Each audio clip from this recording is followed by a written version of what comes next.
she's a Singapore airline flight attendant. And then pagpunta dito sa Canada, as you all know, naging international student siya. And then after, hindi niya na pinursue yung pagka-flight attendant. So madaming friends ang nagtatanong sa amin, bakit? Bakit ayaw na niya?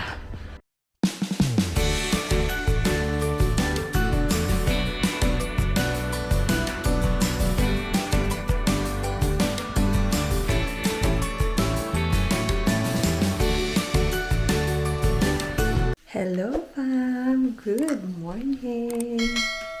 And welcome back to our channel. So today, ako naman ang sasamahan nyo. So, time check, it's 2:30 a.m. So sa mga bago sa channel namin, ang usual work ko is 3 or 3:30 a.m. So maaga tayong nagigising at maaga tayong nag-prepare para sa pagpasok. And to do some kids food and snacks na dadalhin din nila sa school, pati mga gamit nila. So before I leave, I make sure na okay na yung bag nilang dadalhin papuntang school, and then prepare ng damit nila. So si daddy hindi na siya problema doon, and just for the breakfast na lang at bibihisan ang kids. So usually ganun yung routine namin ni Lawrence everyday. Samahan niyo ako today. And I'm ready to go to work na. See ya! So this is my typical day. Papasok na tayo. And umaalis ako sa bahay usually mga 2:50. Kasi 10 minutes drive lang naman ang airport from here. So nakakarating ako ng mga 3 sa parking namin. And then either mag-shuttle ako or maglalakad. It's a good 10 minutes din. Then, maaga lagi akong pumapasok. I don't know. Hindi ako on the dot. Kasi ayoko yung nagra-rush. So, I always give myself like 20 or 15 minutes before talaga ng shift ko. Ever since, I don't know. Lalo na nung nag-work din ako sa airlines sa Singapore. So, as a flight attendant, I always give myself 20-15 minutes time. So, ayan, pwede na tayong umalis. See you later. And we're driving na. This is my typical good morning.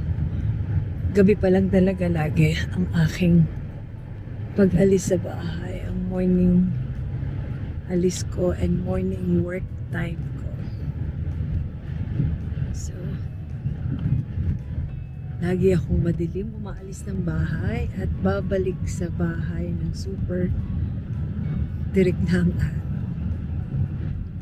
shift kasi it's fit with kids hours din para nakakagawa pa rin ako sa bahay. And ayun na nga, si Davon half day is sa akin na talaga siya.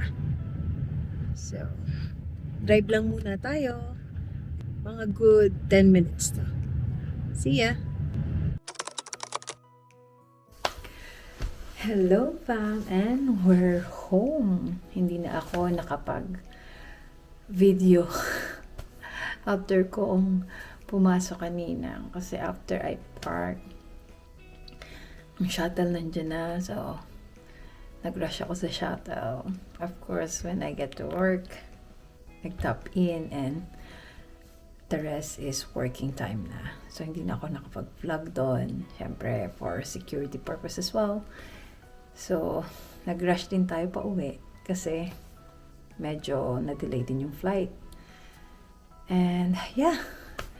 So, usually, ang out ko sa work is 10 a.m. to 10:30. So, time check ngayon is 10:30 a.m. Kasi ang out ko is 10 today. I just pick up this shift. So, nakakarating ako sa bahay ng mga 15 minutes, 20 minutes after. Kasi 10 minutes drive lang yung bahay. Pero from airport, nag-shuttle na ako kasi pagod na.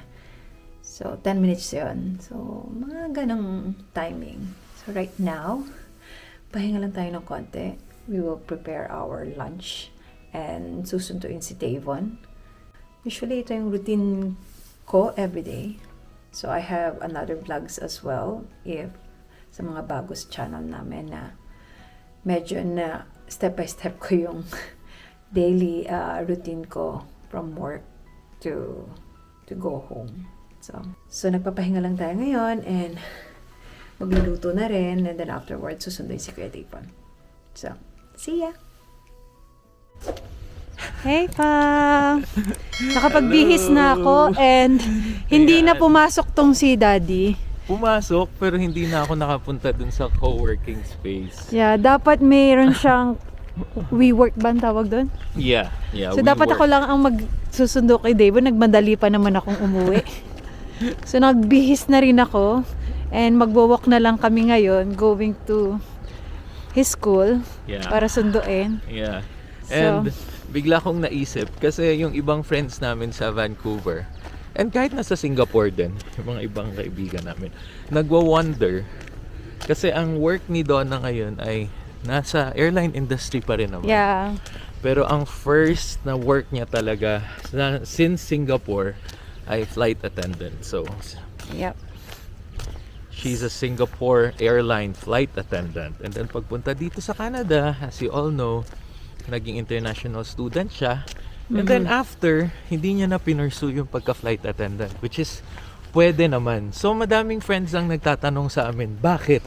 Bakit ayaw na niya? Actually, hindi ko pa ito natanong sa kanya talaga eh.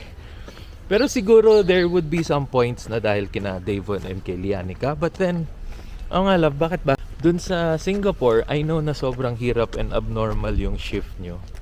Kasi ang WestJet nag-open din minsan ng flight attendant. Di mo din naman ina-applyan. Yeah, I was in Singapore when I applied. O, teka. Bago mo i-continue, papakita mo na natin yung picture mo. Yan! Tanan! Okay. So when I was in Singapore, actually sa hotel ako unang nag-work after my OJT doon. So I enjoyed hotel life kasi syempre masaya, madaming, alam mo yun, marami kang kakilala na rin, you have a connection. And there was a time na parang assistant junior manager na ako noon eh. It was in Raffles Hotel. But then, parang naging routine na lang din yung work ko, parang ganun. And then, meron akong naging ka-work na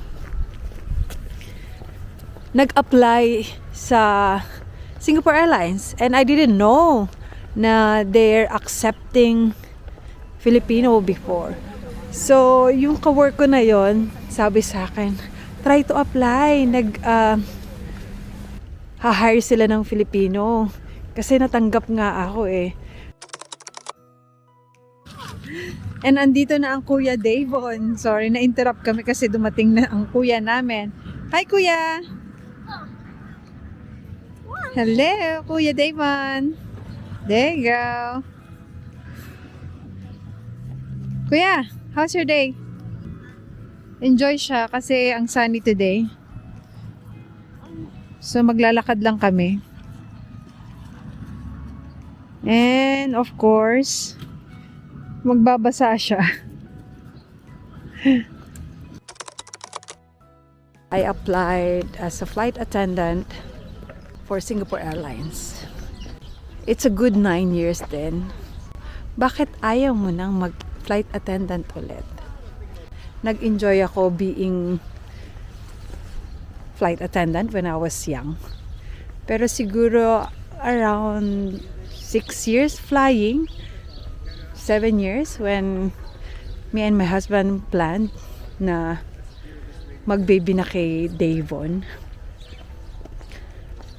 Doon ako parang I want a change and parang napapagod na rin ako. Bakit nga ba ayaw ko na mag-FA ngayon? It's because siguro I'm prioritizing my kids na.